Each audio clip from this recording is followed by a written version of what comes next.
What is up, Steelers Nation? Thank you so much for jumping on to another episode of All Steelers Talk. I'm Noah Strackbine, joined always by my main man, Steven Thompson. Find us on youtube.com/All Steelers Talk and subscribe anywhere you get your podcast. Today, the headlines are, they're flying, and they are as interesting as they come as we approach week one of the NFL season. College football kicks off last night, really kicks off tomorrow. It's a great weekend for any football fan out there, and it's about to get better. It's a beautiful day in the Berg. How you feeling, my friend? I'm feeling very good. My favorite college football team, the Yukon Huskies, did me right last night. Covered 14.5. Big part of the parlay. So I'm starting football season a winner. You know, I struck out on the week 0 stuff last weekend, but that's the preseason. That's a warm up. This is when it really gets serious. That's when the lights are the brightest. That's when I turn it on. It's all about stepping up in big moments. I appreciate that. That's a great way to start football season. And week 0, like you said, dude, it's like losing a preseason bet. Everybody loses preseason bets. It's just everybody needs that warm up. You got to get it out so you can start winning. That's how it works. That's a huge night. Shout out to what's UConn's head coach's name? Jim Mora. Jim Mora. Yeah. Jim Mora Jr. Should have known that. Worked with the guy for a while, but shout out Jim. He's a great dude. Wish I remembered your name the first time. I apologize there. That's as good as it starts. Who you I know we talked about this the other day, but does Pitt have a spread? Do you know the spread? How hard do we hammer the spread? Pitt does not have a spread. At least that I've seen. I have not seen any odds for them against Wofford. Good old Warford. Yeah. So that's a good sign, but also it's boring. Yeah, it's boring. It's because I saw spreads last night that were like 36.5 or something like that. You're telling me you can't give Pitt Wofford a little love? You can't tell me you can't put a number on that? Yeah. I don't know. Just seems a little ridiculous. This is Vegas, man. We bet anything.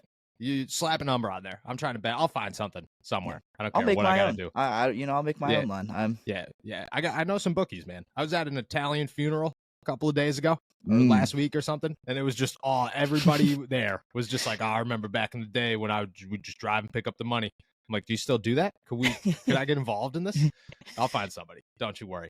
For the Pittsburgh Steelers, plenty of headlines in what should be a somewhat boring weekend. They're kicking it out as strong as possible. Some quality practice squad signings that we will touch on later in the podcast, but some Mason Rudolph headlines that we most certainly have to address. And the big one here, Pat Freiermuth sat around, didn't sign a new deal, isn't expected to sign a new deal anytime soon, but he did watch a huge tight end sign a massive deal. TJ Hockenson agrees to a 4-year, $68.5 million deal with the Minnesota Vikings, lands them $17.125 million a season. That is, I believe, just above the highest paid tight end annually in the NFL, surpasses Darren Waller, has the most guaranteed money. I believe that was just over $45 million. Huge deal. Pat Freiermuth is seemingly next on that list of big name tight ends that will get an expected massive contract. Not great for the Pittsburgh Steelers. We'll go over some names here in a second, but your thoughts on watching the TJ Hockenson deal? And I mean, it was expected that he was going to reset the market. Didn't probably reset it as high as many expected. Did you have higher expectations for the deal, or did you think this was a place you expected it to be? Yeah, he didn't reset it at all. He got like $100,000 above the line. So good for him. I mean, that's a lot of money, but I didn't really expect him to actually reset the market. Like, this isn't even a, Deshaun maybe getting overpaid and resetting that quarterback market. Like Deshaun felt like, even at the time, like the signing hasn't exactly worked out, but I don't know. At the time, I was like, oh, that's about as much money as you should pay for Deshaun Watson for a quarterback of his caliber. Is TJ Hockenson this good? Like, I'm not really sure I know. Like this. I get it. It's not always attached to performance, but I don't know if I would pay $17 million for TJ Hockenson. Like, I feel like you could get a guy who's just as good. And I feel like Hawkinson's just as much a product of the places that he's played as is. Because like playing with Justin Jefferson and Kirk Cousins. Yeah, Kirk Cousins. Not a bad Dalvin quarterback. Cook. Yeah, and Dalvin Cook. Like, that certainly helps you a lot. Like, I don't know, just as we connect this to Pat Freiermuth, like, yeah, I get it. This isn't always tied to talent, and the best player doesn't always get paid the most money, but it's really just the next player. But it's next player of like a certain Yes. I wonder what the line is for how good you have to be to kind of push the envelope like that and push the limits of a position market like that. I think Pat Freiermuth is good, but I think this season is going to tell us a lot about how comfortable the Steelers may or may not be, or how much the market may or may not be pushing the same limits with Pat Freiermuth. Yeah, I agree. You look at just to kind of compare the two. So Hawkinson in 4 years, 2,587 yards, 18 touchdowns. Pat Freiermuth in 2 years, 1,229 yards and 9 touchdowns. Literally on pace to be exactly where TJ Hawkinson is in 2 seasons from now. But I agree with you. Like, it's about this season when it comes to Pat. How big can he be? The scary part, I mean, the good part, it's a really good thing, but when you look at the salary implications, it's a little nerve-wracking. The good part is he looks like he's going to be an animal this season. Like, by all indications say that him and Kenny Pickett have a crazy connection, that Pat remains Pat, and he's only going to get better as the year goes on. But at the same time, like, just like you said, like, is he the next one on the list? I think the bigger question is, do the Pittsburgh Steelers, are they a team? Are they ever going to be a team that resets the market? Are they ever going to be a team that says, oh yeah, we'll make you the highest paid player at your position? They did it with TJ Watt. They did it with Minka. Yeah. But even both of those, like, you kind of like saw like it was TJ's different. TJ was very different. And Minka was different as well compared to Pat Freiermuth. But like, Minka was the highest paid safety for like 35 minutes, and then it became Derwin James or whoever. And TJ was the highest paid outside linebacker, but you couldn't not make him the highest paid outside linebacker. Like, this is just what, like, you had to do it.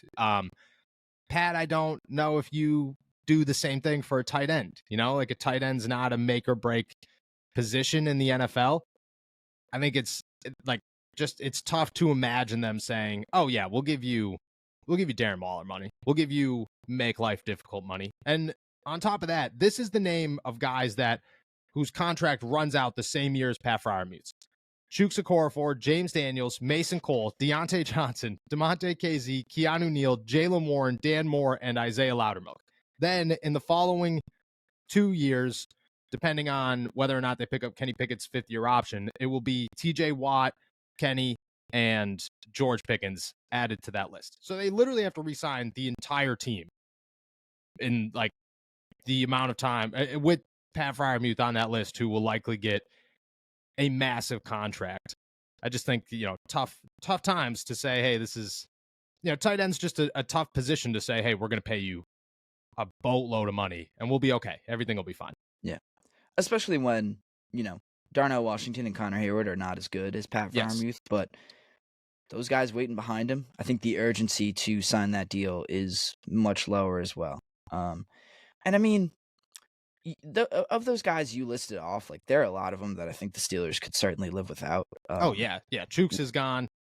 Yeah, if like James Daniels, you'd like to keep him around. Mason Cole, same thing. Deontay, like, I can't see them. Yeah, he's a 1-year deal. He'll be 30 years old by the time that's up. Right, right. Even DeMonte KZ, Jalen Warren, like, if they're, I don't know, if we're not thinking it's a slam dunk that they would pick up Najee's 5th-year option, I can't imagine they would re-sign Jalen Warren to anything that's meaningful in a way that it would impact what Pat Freiermuth makes. And these other guys like Keanu Neal and Isaiah Loudermilk, like, they're small deals. One of Dan Moore or Chuks is gone by this point. Like, they're not hanging on to one of those guys for. I think Mason Cole is the same way. I think a lot of them, but it's just like, it's a lot of names to. Oh yeah, you got to make choices. Replace. Yeah, exactly. Like, at worst case scenario, the Steelers got to find a way to. Like, they can't just walk into the season and be like, all right, well, we let both of our starting tackles go, our starting guard, starting center, both of our safeties, our running backs are gone, and we only have one wide receiver now, so sounds good. I mean, like, at some point they have to replace him, which I'm sure they'll do a lot of that in the draft, but just, where the Pittsburgh Steelers are, and we talked about like the window, and we've talked about the window. The window's open, but once the window begins to shut, things get very complicated. Like once it goes from like right now, everything is perfect. This is as prime of a spot. Yeah. Yes. Like if you are looking at an NFL life cycle, this is it, man. You've peaked. You have certainly peaked. You have all your big names signed already.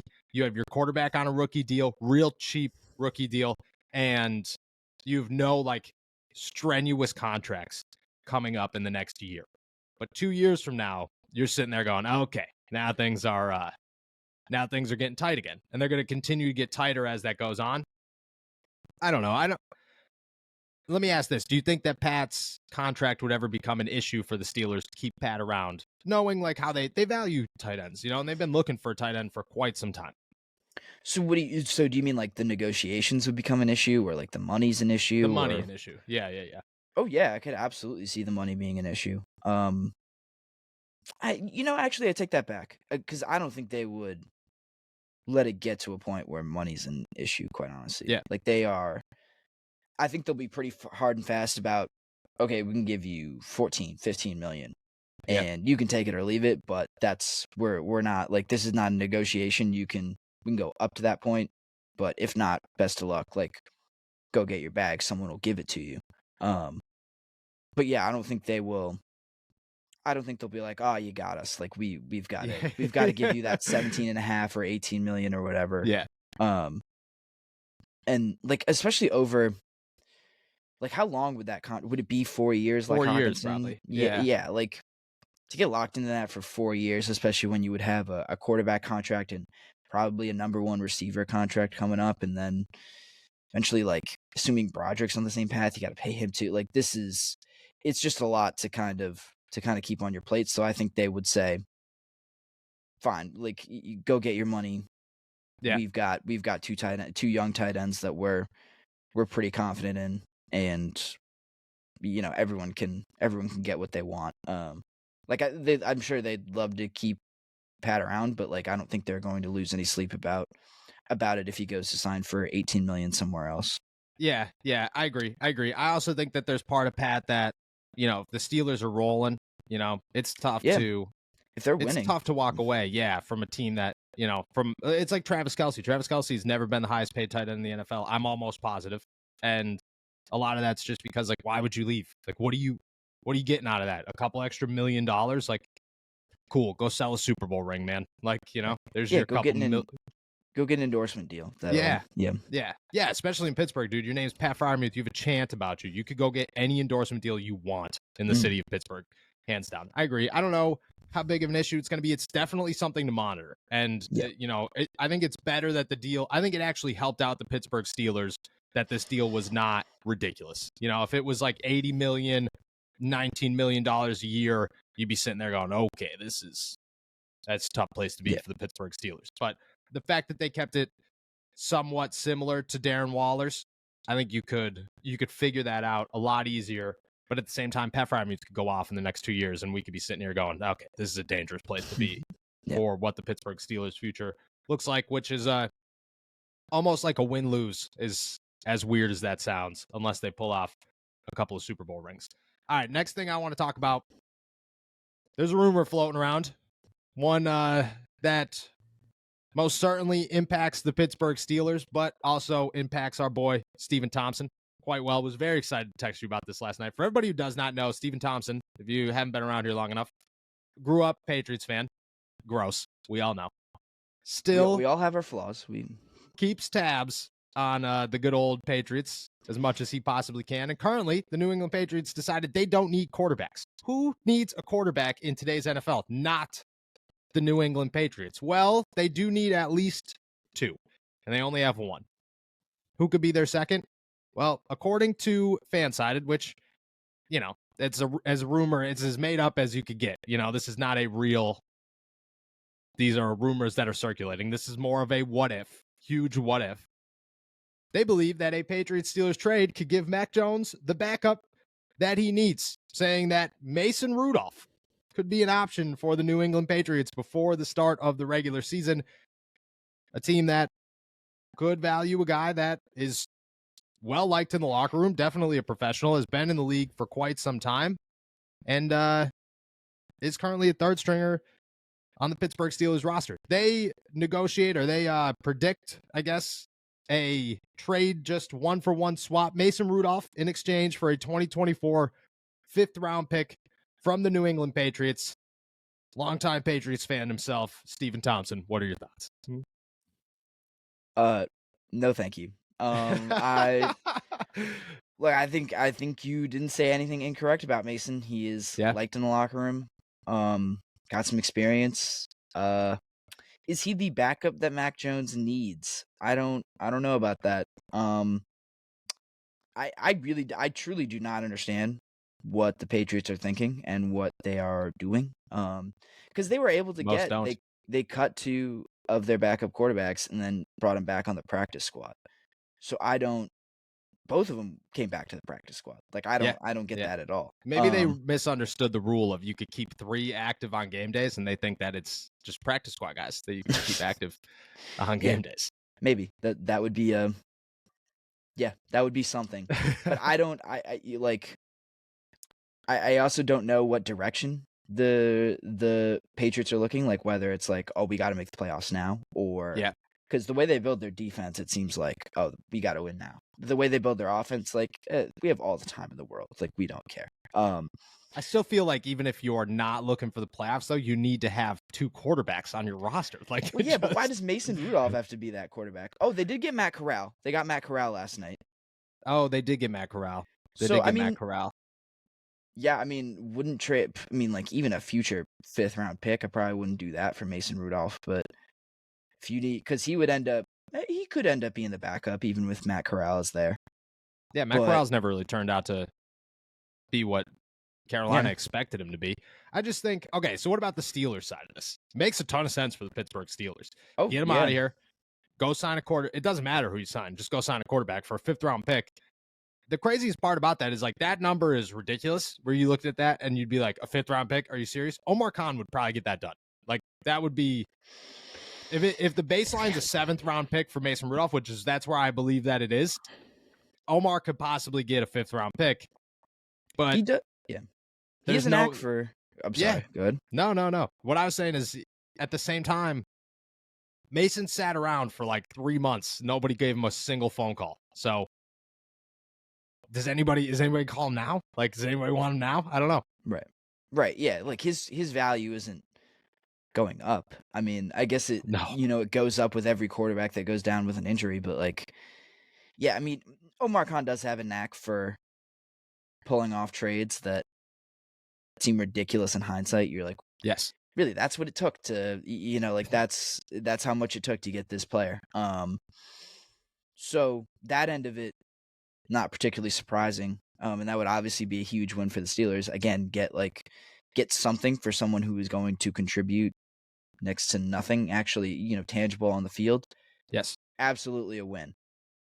But that's also what makes me think, well, why would anyone else do that? Like this is because I think eventually someone's going to not catch on to what Omar Khan's doing, because he's done it 3 times already. I was gonna say. So like if you haven't caught on by now, like what are you doing? I would love to be a fly on the wall when he's like, give me what did they get for Kendrick Green? 5th round, 6th. When he's on the phone saying, I would like a 6th round pick for Kendrick Green. And someone's like, somebody's like, yeah, okay. Sounds sure. Good. Sounds good. Dude, I get it. The Texans were in a bad spot, but with offensive linemen, but even a 4th for Kevin Dotson. 4th for Kevin Dotson. Like, I don't care if you swap picks. It's a 4th round pick that you just got for Kevin Dotson. I agree. And like the craziest part about Omar Khan, and the guy, you look at the guy, you talk to the guy. We've talked to Omar Khan so many times at this point. He is the last person that would strike me as this guy's going to get it all done. Right, like tough negotiator. Like he does not come off that way. Yeah. No, comes off as a sweet, kind guy who, I mean, last time I talked to him, we talked about Disney World. and how like taking your family to Disney and where I should move in to start a family. Like that's what we talked about. And then he probably left that room or that conversation, and like 24 hours later was on the phone just like, yeah, man, I don't care that you want a 6th round pick. Okay, we're taking nothing less than a 4th. Let's get it done. And then it happened. Like I just, he's I think if anybody's gonna get anything from Mason Rudolph, it's gonna be Omar Khan. A 5th round pick, maybe. I'm gonna say this: like you can't walk into a season with one quarterback. I don't think you could walk into the season with 2 quarterbacks. I don't know why they didn't keep Bailey Zappi around. That one didn't make any sense to me. But I don't know. Mason kind of strikes me as a Bill Belichick kind of guy. Real boring. Could throw a football. Listens very well. That's really that's all I know about the guy. I just think it's the things we are doing to try to like. I would be awful at selling Mason on the phone. Oh, like, yeah. If I was making this trade, it would be like, yeah, really good in the locker room. He can throw an NFL football. He can hold it in his hands, and he can, these are all the things he could do. He has been employed by an NFL team for several years now. I wouldn't really know what to say. That's all you could say. What else? He tied the Lions once. He got benched for a guy named Duck Hodges, whose biggest accomplishment in life is dating a country singer. That was Ben Roethlisberger hated him. Well, I mean, I can't. And he's been knocked out more than once in his NFL career. So by 2 guys that in 2 instances that, I mean, Earl Thomas did not, like, we all know what happened to Earl Thomas. Like, a rough way to end your NFL career there, and to go out, definitely would have banged, rough bang, would have banged. And Myles Garrett in an incident that, but if we're being honest, I mean, and not to crap on Boston, but they'd probably be all about that guy. They'd be like, oh, this guy's sketchy. This guy gets it. Yeah, like this guy's shady. He might be a bit of a scumbag, and nobody likes him. Maybe this is our quarter. I'm just from what I know. I mean, you talk to any professional athlete about playing in Boston, man, and it's not good. Maybe. I don't know. You can be a scumbag athlete in Boston, but you better be good. Like, I don't know. Not if you're a 3rd string quarterback. Who cares? Well, I don't know.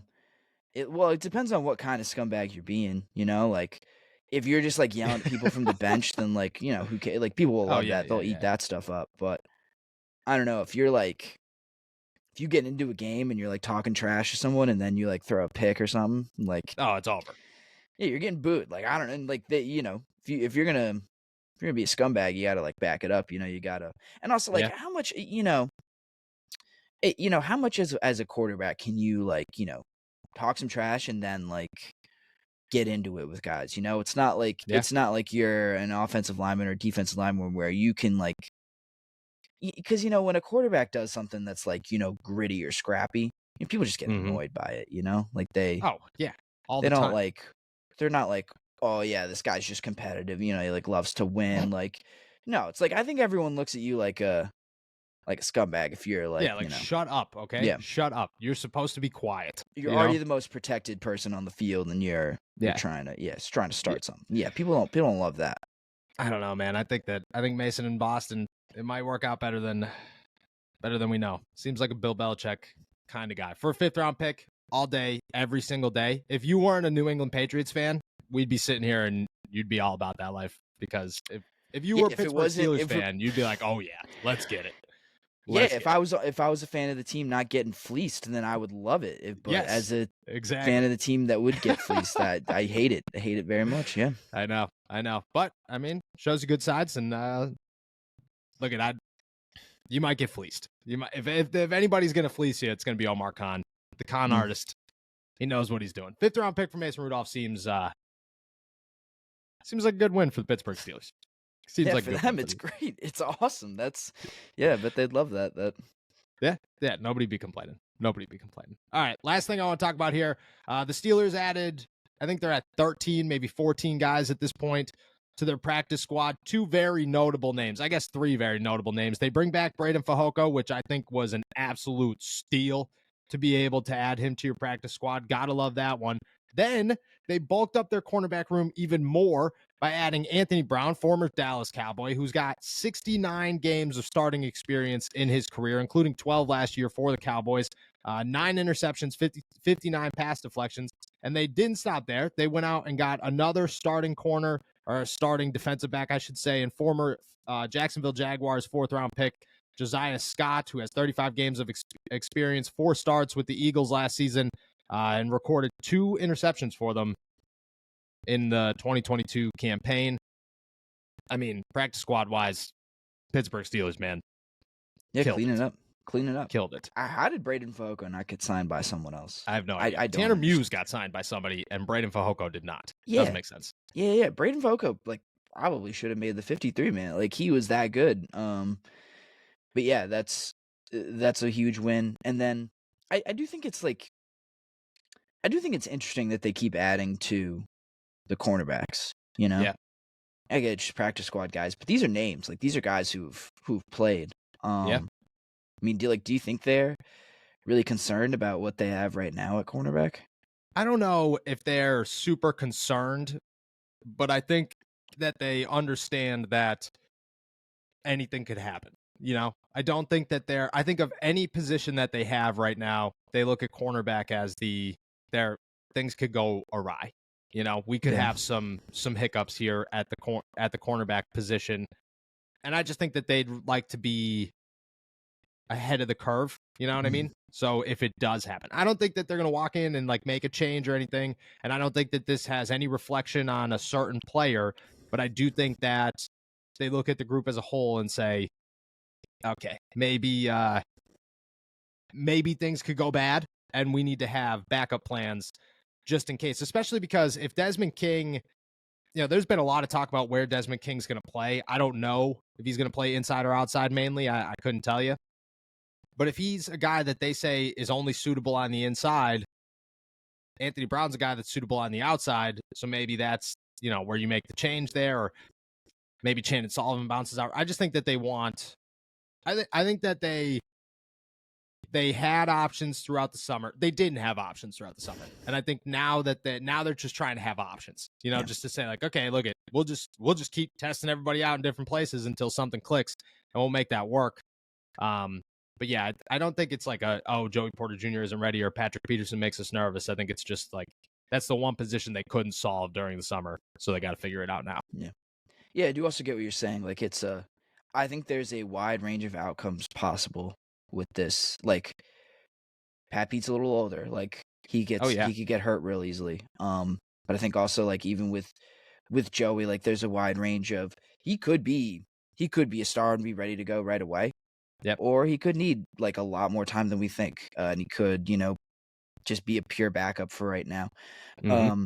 And I think like there are other guys that are like that too. Like the top end of your cornerback room, I don't think you absolutely know what you're going to get out of all of them. I mean, I think Levi Wallace is a pretty steady.